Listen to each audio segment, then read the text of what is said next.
अस्सलाम वालेकुम नाज़रीन, मैं हूं अरसलान कोकर। आप देख रहे हैं प्रोग्राम तेजी मंदी। स्टॉक मार्केट से स्टॉक मार्केट की सूरत हाल बेहतर है, लेकिन इस वक्त नया मामला है। हुकूमत की जो नई टैक्स पॉलिसीज़ हैं, रिफंड्स के अदम इजरा, इन तमाम तर मामलात की वजह से वैल्यू एडिड टेक्सटाइल सेक्टर शदीद बहरान का शिकार है। टैक्स के मसाइल हैं, सेल्स टैक्स का निफाज किस तरह करना है, क्या करना है, इस पर अभी तक ताजिर और हुकूमत एक पेज पर नहीं आ सकी। इस पर भी बात करेंगे। और फिर कुछ रेगुलेटरीज हैं जिसकी पाबंदियों को नर्म किया जा रहा है, इस पर भी बात करते हैं। डॉक्टर अब्दुल जब्बार खान साहब ने हमें ज्वाइन किया है। डॉक्टर अब्दुल जब्बार खान साहब इकोनॉमिस्ट हैं, ऑथर हैं, डीन है। सर अस्सलाम वालेकुम। वालेकुम अस्सलाम जनाब। डॉक्टर साहब, सर दो तीन चीज़ें, एक तो स्टॉक मार्केट काफ़ी बेहतर दिख रही है, आपको पता ही है काफ़ी टाइम से, आज 11वां 12वां दिन है, बेहतर परफॉर्म कर रही है, कैपिटलाइजेशन भी बेहतर हुआ है। सर एकदम से काफ़ी बेहतर लग रही हैं चीज़ें जब आपके इन्वेस्टर का थोड़ा सा मोराल बेहतर होता है, ट्रस्ट बिल्ड होता है, तो क्या यही वजह है स्टॉक मार्केट की बेहतरी की?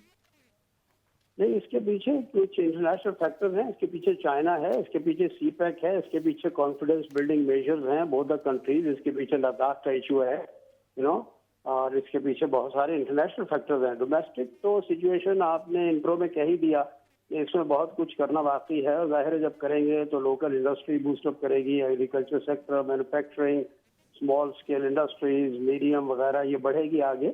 मेजर सेक्टर में ठीक है, 100 स्क्रिप्ट का गेम चल रहा है, लेकिन इसके पीछे सबसे बड़ा एडवांटेज ये है, देखें आपके यहाँ पाकिस्तान में 2 बड़े डैम्स के बारे में चाइनीज इन्वेस्टमेंट सामने आई है, एग्रीमेंट हो गया है, सॉफ्ट ओपनिंग हो गई है।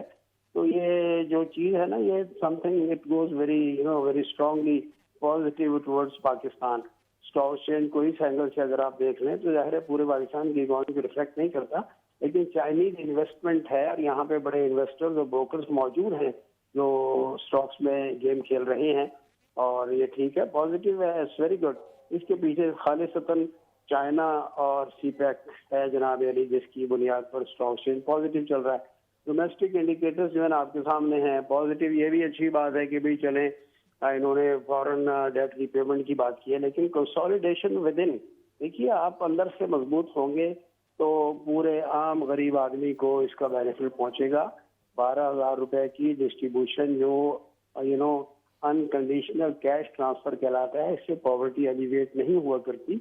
इससे पैसा, मनी इन सर्कुलेशन बढ़ेगा, इन्फ्लेशन बढ़ेगा, और इससे क्या कहते हैं उसको, रुपए की जो परचेजिंग वैल्यू है, कुव्वत खरीद, वो मुतासिर होगी, और हो रही है, पहले हो रही है। इस पर थोड़ी कंसोलिडेशन को चाहिए कि भाई कुछ देख लें कौन सा पैटर्न इन्होंने इख्तियार करना है। बांग्लादेश के 30-32 बिलियन डॉलर, आपके 12 बिलियन डॉलर, तो ये कोई यानी कंपैरिजन नहीं है। आपके यहाँ बेहतरीन टेक्सटाइल है, बेहतरीन प्रोडक्ट है, आप इसको एक्सपोर्ट के लिए कुछ करें, बात करें जीएसपी के हवाले से, या बरतानिया अमेरिका कोटा सिस्टम, देखिए थोड़ा सा बढ़ाएं इसको। दुनिया में इंडस्ट्रीज भी अभी रिवाइव होने में टाइम लगेगा, आप बड़ी तेजी से काम कर सकते हैं, किसान बड़ी तेजी से काम अच्छा कर डॉक्टर सकता है, साहब, एक और साउथ चीज़, कोरिया कर रहा है। डॉक्टर साहब आमतौर पे जो इकोनॉमिस्ट हैं, जो सीनियर हजरात हैं, उनका ख्याल है कि इस वक्त जिस किस्म का माली दबाव है और वर्किंग कैपिटल की अदम दस्तयाबी है, कुछ इसका अदराक गवर्नमेंट को सही तरह से नहीं हो रहा वर्किंग कैपिटल के हवाले से, क्या ये बात दुरुस्त है? ये पार्ट में ये कह सकते हैं कि ये दुरुस्त है। वर्किंग कैपिटल, देखिए कोई भी बैंक फ्री में तो नहीं ना देता पैसा।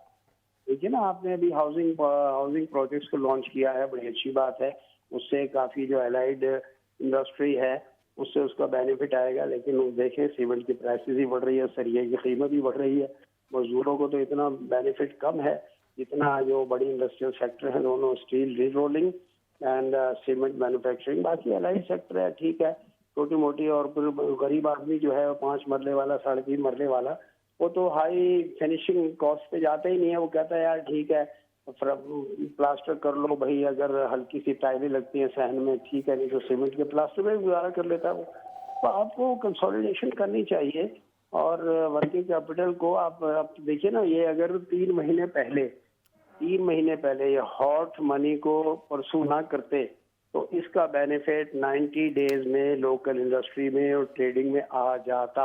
अब अभी मजीद आपको 3 महीने खड़े करने पड़ेंगे ताकि जो है ना आगे जाकर पता लगे, क्योंकि हुकूमतें भी तो कंसोलिडेशन करने पे तैयार नहीं है ना। देखिए सिर्फ आपका इतना बड़ा सेक्टर है, इतना बड़ा शोबा है, वहां पे हुकूमत वर्सेस फेडरेशन चल रहा है। ये क्या है, बैठ के तय करो भाई। अगर वहां पे कराची के अंदर आपके इंडस्ट्रियल सेक्टर में कोई वो आपस में कोऑर्डिनेशन नहीं होगा, सिर्फ ब्लेम गेम होती रहेगी, कि जी पाकिस्तान की सबसे करप्ट तरीन हुकूमत है, बिलावल साहब इस वक्त बैठे हुए फरमा रहे हैं, तो इससे तो यानी प्राइवेट सेक्टर के बिजनेसमैन है और शेकी हो जाएंगे कि हम कहाँ लगाएं बिजनेस, है ना। तो बिलहाल ग्राउंड रियलिटी यही है कि पंजाब की हुकूमत हो, सूबा पंजाब हो, बलूचिस्तान केपी हो और आपका सिंध हो, लगनी जो इंडस्ट्री और जो लगी हुई है वो तो जमीन पर लगी हुई है ना, अपने अपने इलाकों बिल्कुल में। ठीक कह रहे हैं सर, इस पे तो बड़े ज़्यादा इश्यूज भी बने हैं। अच्छा मैं आपसे सर, ये जो रीफंड अदायगी है इसका बड़ा मसला है, इसमें ताखीर है, सैकड़ों स्मॉल और मीडियम सनतें जो हैं वो अपनी प्रोडक्शन बंद करके बैठी हैं। ये सेल्स टैक्स के निफाज वाला मसला भी बड़ी तेजी से सर उठा रहा है। देखिए अभी आपने फेडरल बोर्ड ऑफ रेवेन्यू यानी सीबीआर में अव्वल तो नैब ने भी हाथ नहीं डाला है। आप ये देखिए परवेज मुशर्रफ के दौर में सीबीआर पे हाथ डाला गया था जब रिफॉर्म्स की गई थी। इसके बाद पाकिस्तान का सबसे बड़ा रेवेन्यू जमा करने वाला अदारा, क्या वहाँ करप्शन नहीं है? आज तक नैब ने उस पर हाथ नहीं डाला। और आपने जो है ना कितने चेयरमैन, शब्बर जैदी से पहले शब्बर जैदी के बाद जनाब अली आपकी नुशाबा के बाद अब नया कोई आदमी आ गया गनी मुश्ताक गनी का भाई। तो ये क्या है?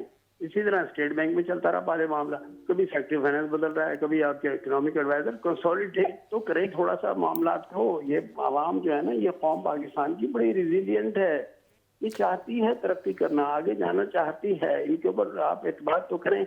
अगर आप इंडस्ट्री इकोनॉमी चल नहीं रही है, आप इन पर भर भर के टैक्स, कराची के अंदर बिजली का देख लें, पूरे पाकिस्तान में बिजली के बिलों को देख लें, यानी अगर आप समझ लीजिए कि 3.5 मरले के मकान में कितने का बिजली का बिल आना चाहिए? 15,000 रुपए, हर फ्लोर पे 5,000 रुपए दे रहे हैं लोग। और अगर 5 मरले का मकान है तो उसके अंदर 15-15, 10-10 हजार दे रहे हैं। कहाँ से तो लोग देंगे? इसी तरह इंडस्ट्रीज की बिलिंग है, नहीं तो फिर वो कुंडा सिस्टम पे जाएंगे और फिर वो कंसीलमेंट और थेफ्ट ऑफ पावर पे जाएंगे। तो जनाब ये इनका जो सिस्टम है विजिलेंस का, ये भी ठीक नहीं है। कहीं पर हुकूमत के अदारे करप्शन में मुलव्वस हैं, कहीं पे पूरी की पूरी सूबाई हुकूमतें मुलव्वस हैं। तो जनाब ये इमरान साहब को चाहिए कि इसके ऊपर अपने पीटीआई के वर्कर्स पे बिलीव ना करें और कुछ इकोनॉमिक इंटेलिजेंस सेल्स बना लें, उसके अंदर इंडिपेंडेंट लोग ले लें, कुछ जर्नलिस्ट अच्छे ले लें, जो गुलवतन लोग मौजूद हैं, बहुत हैं यहाँ पर, इकोनॉमिक जर्नलिस्ट की टीम बना लें, वो आपको रिपोर्ट करें, वो आपको बताएंगे ये किस तरीके से करना है आपको। उनको आप अनऑफिशियली अपना एडवाइजर ले लें, फीडबैक लेना शुरू कर दें। पीएम पोर्टल पे कोई नहीं जाएगा, किसी को इतना टाइम नहीं है कि वो पीएम पोर्टल खोल के बैठे और वो उनकी फॉर्मेलिटीज फिल करे और फिर शिकायत जमा कराए। सर एक और आप बड़ी चीज, तेजी से काम करें, सीबीआर पे डिपेंड मत करें, नहीं तो आपकी इकोनॉमी जो ऐसे ही रह गई है वो भी आपकी डुबो देगा ही। सर जो रेगुलेटरीज में कुछ आसानी करने की बात हो रही है उसमें हुकूमती कर्जा आसान, सर आसान कर्जा तो जो लोग लेने जाते हैं उन्हें मिलता ही नहीं है, बहुत लंबे चौड़े प्रोसीजर से गुजरना पड़ता है, गारंटीज से गुजरना पड़ता है, तो वहां पर आप सही आदमी कह थक रहे जाता है। हैं, आप सही कह रहे हैं, बहुत अच्छी बात की आपने। ये जो अभी अनएम्प्लॉयमेंट के मामले में इन्होंने पेमेंट का मामला है, भाई कोई सरकारी अफसर आपकी मेरी गारंटी क्यों देगा? 2-4 लाख रुपए की खातिर कोई नहीं देता। और आपको पता है डिफॉल्ट में किसी जमाने में येलो कैब चलाई थी नवाज शरीफ ने, कितने डिफॉल्ट निकले हैं। उसके बाद वो मरियम नवाज आ गई थी और उन्होंने आपका यूथ अनएम्प्लॉयमेंट लोन स्कीम, फिर वो बेनजीर की, और पीपल्स पार्टी के दौर में एक वो चला। सर लेकिन मिला ये स्कीम जो है ना वर्केबल नहीं है, ये वर्केबल नहीं है जनाब। इस तरह इकोनॉमी को कंसोलिडेट करने के लिए आपको ग्राउंड रियलिटीज में जाना पड़ेगा, डाउन द लाइन जाना पड़ेगा। छोटे तबके से काम होगा, बड़े तबके तो फिर ठीक है कर रहे हैं, वो तो मैनेज कर जाएंगे। इसको शौक को, कोरोना शौक मैं इसको कहता हूँ, कोरोना का जो शौक है इसको बर्दाश्त कर लेंगे, कर रहे हैं। गरीब आदमी बेचारा और यानी पिस गया है। और आप इन्फ्लेशनरी स्टडीज को ले लीजिए, अब आप गुज़श्ता 6 महीने 5 महीने में एक इन्फ्लेशन कहाँ पहुंच गया और रूपी वैल्यू कहाँ पहुंच गई है, और फिर मार्कअप का हिसाब ले लीजिए। ये तीनों फैक्टर्स को कंबाइन करके आप फैमिली कंसोलिडेशन यूनिट्स बना डालिए ताकि गरीब आदमी के घर में रोटी जाए और सुकून से होगा। तो समझ लीजिए कि इकोनॉमी पर यूनिट जो है ना आपको उसका सोशल इम्पैक्ट पॉजिटिव आएगा और मुल्क को पता लगेगा हाँ जी we own this country, ownership ले आए दिलों के अंदर लोगों। अच्छा सर, एक तो हम 2-3 चीज़ों पर बात, एक तो टारगेटेड सब्सिडी जिसकी बात करते हैं वज़ीर आज़म भी और मुशीर ख़जाना भी बिजली की मद में, जिससे उन्होंने कहा कि बराबर फ़ायदा पहुंचेगा अमीर तबके को भी और गरीब तबके को भी। सर गरीब को तो फ़ायदा पहुंचता कोई बिजली की सब्सिडी पे तो नहीं दिख रहा। देखिए सब्सिडी से मसला हल नहीं होगा। आपको जो शाहिद हसन और बेनजीर के दौर में सबसे बड़ा फ्रॉड इस पाकिस्तान की तारीख में हुआ है, ये बिलावल तो कल का बच्चा है जनाब, इसको पॉलिटिक्स का क्या पता। इसकी उम्र से मल्टीप्लाई करें 2 से, उतना तो लोगों का तजर्बा है इकोनॉमी और यानी पाकिस्तान की पॉलिटिक्स को स्टडी करने में। आईपीपी का सबसे बड़ा स्कैंडल शुरू हुआ था सलमान फारूकी के दौर में, और उसका स्पेशल असिस्टेंट बनाया गया था शाहिद हसन को, और मोहतरमा इसको देखा करती थी प्रोजेक्ट्स को, और मोहतरम जरदारी साहब भी थे जहां से वो 10% का खेल शुरू हुआ है। तो जनाब ये जो आईपीपी जो है ये खत्म करें सारे के सारे, आप इनके साथ बैठ के पूरा पैकेज रिवाइज कीजिए। आपको किसने कहा फर्नेस ऑयल पे बिजली प्रोड्यूस करे? आपको किसने कहा कि डीजल पे बिजली प्रोड्यूस करे? आप जो है ना हाईएस्ट पॉसिबल प्राइसेस के ऊपर आप बिजली प्रोड्यूस कर रहे हैं और फिर वापस आवाम को दे रहे हैं। भाई आवाम ने नहीं कहा था आप 6 सेंट पे या 8 सेंट पे या 12 सेंट पर लेकर आइए, मैंने नहीं कहा था, आपने नहीं कहा था, आपके सच टीवी के व्यूवर्स ने नहीं कहा था किसी भी गवर्नमेंट को। उसके बाद नवाज शरीफ साहब की गवर्नमेंट आई 90 से 92, उन्होंने भी उसको परसू किया, पहले तनकीद की फिर उसके परसू शू कर दिया, फिर उसके बाद बेनजीर की गवर्नमेंट फिर आ गई, फिर ये आईपीपी का खेल शुरू हो गया। तो it is an organised racket for the last 1988 से लेकर आज तक। इसको अबंडन करें और बड़े बड़े यूनिट जो है ना इसको नेशनलाइज करें, फिर उसको प्राइवेटाइज करें। बैठें देखें सर, प्राइवेटाइज आपने प्राइवेटाइज का जिक्र कर दिया है, लोग डूब रहेंगे और ये सिविल वॉर की सिचुएशन ना पैदा हो जाए मुल्क में। सर प्राइवेटाइज का आप जिक्र कर रहे हैं, दूसरी तरफ अपनी एयरलाइन को ही 100 अरब से ज्यादा नुकसान का खदशा पैदा हो गया है। देखिए मैं अर्ज करूं वो मिसमैनेजमेंट है। अदारे जो है ना वो पीआईए के अंदर best airline in the world, यही बेस्ट एयरलाइन थी जो कि मतलब इसने सबसे पहले एंटरटेनमेंट दुनिया में शुरू की थी एयरलाइंस के अंदर। पाकिस्तान इंटरनेशनल एयरलाइन यही थी दुनिया की बेहतरीन एयरलाइन। इसने दुनिया की जो टॉप की 120 एयरलाइंस हैं उनमें से कईयों को तो इसने ट्रेनिंग दी है पाकिस्तान के स्टाफ ने और पाकिस्तान के लोगों ने। क्या वजह है? उस वक्त करप्शन जो है ना वो मेयार होता था फैमिलीज के अंदर, इवन बच्चियों के रिश्ता करने के हवाले से भी। आज मेयार हो गया है कि किसके घर में कितनी गाड़ियां, खा वो करप्शन है, स्मगलर है, या कितना भी डिसऑनेस्ट ऑफिसर है या नहीं है, कितना बड़ा पॉलिटिशियन है, बेईमान है नहीं। अब ये मेयार बन गया। तो भाई पाकिस्तान के लोग बड़े डाई हार्ड किस्म के पाकिस्तानी हैं, वो मुल्क के लिए, अपने अदारों के लिए, अपनी कौम के लिए, अपनी धरती के लिए, अपने वतन के लिए हम वक्त तैयार हैं। उनको मौका तो दें। ये जो रूलिंग एलीट है इनका इकोनॉमिक से क्या ताल्लुक है मुझे बताइए? इकोनॉमिक मैनेजमेंट से क्या ताल्लुक है? इकोनॉमिक मैनेजमेंट जो है कभी इनका ताल्लुक, डॉक्टर महबूबुल्लाह खाए थे बाहर से, शरीफ आदमी यहाँ पाकिस्तान में इंतकाल कर गए, उन्होंने पाकिस्तान को बहुत कुछ दिया। पहले के ब्यूरोक्रेट्स भी अच्छे हुआ करते थे। आज तो गुज़श्ता 30 साल में एफबीआर की आप ले लेना, जितने भी कलेक्टर्स या income commissioner, regional income commissioner और मेंबर्स गुजरे हैं, वो विजिलेंस और इनकम टैक्स के लोग गुजरे हैं, इंटेलिजेंस के लोग गुजरे हैं, उनको पकड़ लें आप, पता लग जाएगा आपके पास किसने कितने किसके आधार हैं। पॉलिटिशियन के पीछे पड़े हुए ठीक है, पड़े रहे आप, इनके पीछे लगे ना पहले आप, इनको इनसे निकाल लें। आपको बहुत 2-3 साल 4 साल का तो बजट निकल आएगा यहाँ से, इन्हीं के पास से आपको। सर डॉक्टर हम मुख्तलिफ इदारों की बात कर रहे हैं, स्टील मिल की, पीआईए की, सब जगह कहीं ना कहीं खसारा है, लेकिन इन सब के बीच में एक चीज़ कि गवर्नमेंट के लिए रिफॉर्म्स पॉलिसीज़ आना बहुत ज़रूरी थी, जिसका जिक्र करती थी, चाहे वो एफबीआर हो, चाहे वो बीमार इदारे हों, चाहे वो इदारे हों जो चलते चलते ख़राब हुए हों। काफ़ी पीआईए मुनाफा बख्श इदारा था, स्टील मिल मुनाफा बख्श इदारा था, वो अपने अपने दौर में मुख्तलिफ हालात से गुजरते हुए यहाँ तक पहुँचे। लेकिन सर जो रिफॉर्म्स हैं, टैक्सेशन रिफॉर्म्स की चले बात कर लें, इस पर भी गवर्नमेंट 2 साल 22 माह का अरसा हो गया है, कोई काम नहीं कर पाई। फिर तिजारती पॉलिसी, वज़ीर आज़म साहब खुद कह चुके हैं कि 22 माह से ऊपर हो गया, 22.5 माह कोई तिजारती पॉलिसी नहीं है। आप सही कह रहे हैं, ये अच्छी बात की आपने। पीआईए अगर it was a profitable organisation, मुनाफा बख्श अदारा था, तो आज लॉस में क्यों आ गया? देखिए पाकिस्तान टेलीकम्युनिकेशन कॉर्पोरेशन जो किसी जमाने में टीएनटी डिपार्टमेंट होता था, फिर प्राइवेटाइज हो गया, that was the best profitable organisation, still it is. ये ब्लू स्क्रिप्ट में आता है स्टॉक मार्केट के अंदर, पीटीसीएल का जो शेयर है। अब मुझे बताइए, और उसके बाद सब्सिक्वेंट जो कंपनी है आपकी टेलर वगैरह, ये क्यों चल रही है प्राइवेट सेक्टर? ये क्यों प्रॉफिटेबल है? ये क्यों इनकी गवर्नेंस अच्छी है? देखिए पीटीसीएल की मिसाल आपके सामने है, इस जमाने में पाकिस्तान पीआईए की मिसाल मौजूद है, और जो नहीं है हर साल आते हैं कि 300 अरब 400 अरब रुपया हमारा पाकिस्तान का पैसा जो है ना पब्लिक सेक्टर ऑर्गेनाइजेशन खा जाती है। भाई ये नहीं देख रहे कि किसने खाया है, पकड़ के डाले ना अंदर सबको। पाकिस्तान स्टील को जिस हाल में पहुंचाया है इन्होंने, एक आध दफा अच्छा चला, 2 दफा अच्छा चला, अभी तो मुसलसल यानी लॉस में चलते रहे। ब्लास्ट फर्नेस एक दफा बंद होगी तो फिर उसके लिए प्रॉब्लम ही हो गया। सीआरसी एचआरसी बंद हुए तो वो हमेशा से आज तक बंद है वो। तो जनाब इस तरीके से अदारे नहीं चला करते, ये सब सियासत है। इसके अंदर जो है ना जिस तरह पीआईए का भट्टा बिठाया पॉलिटिकल दोनों बड़ी पार्टीज ने, इसी तरीके से और भी अदारों में ये मौजूद है। सर उन्होंने, मैं आपकी बात से एग्री हूं, लेकिन वजीर हवाबाजी ने भी थोड़ी जल्दबाजी कर दी। स्टेट एंटरप्राइजेस को देखिए कैसे चलती हैं। कराची इलेक्ट्रिक सप्लाई कॉर्पोरेशन, आपने एक इसको देखिए, मैं आपके लिए टर्म इस्तेमाल करता हूँ, पोलैंड और ईस्टर्न यूरोप में इस्तेमाल हुई थी, वर्ल्ड बैंक ने की थी, स्टेट कैप्चर। आप इतनी बड़ी कंपटीशन कमीशन को आपने अलाउ कर दिया, और उन्होंने देखिए पीटीसीएल के बाद जो जितनी भी सेलुलर कंपनी आई हैं, क्या उनको भी मैनेज करने वाले हैं? आप अपना बैलेंस डलवाते हैं, आपके पास कोई अकाउंट नहीं है, कोई रिकॉर्ड नहीं है, कुछ नहीं है, आपको पैसा खत्म हो जाता है। इसी तरीके से आपकी जो कंपटीशन कमीशन है, सीमेंट के सेक्टर को ले लीजिए और दीगर अदारों को ले लीजिए जहाँ पे प्रोडक्ट के हवाले से बात होती है, इन्होंने कभी अपना रोल ही प्ले नहीं किया।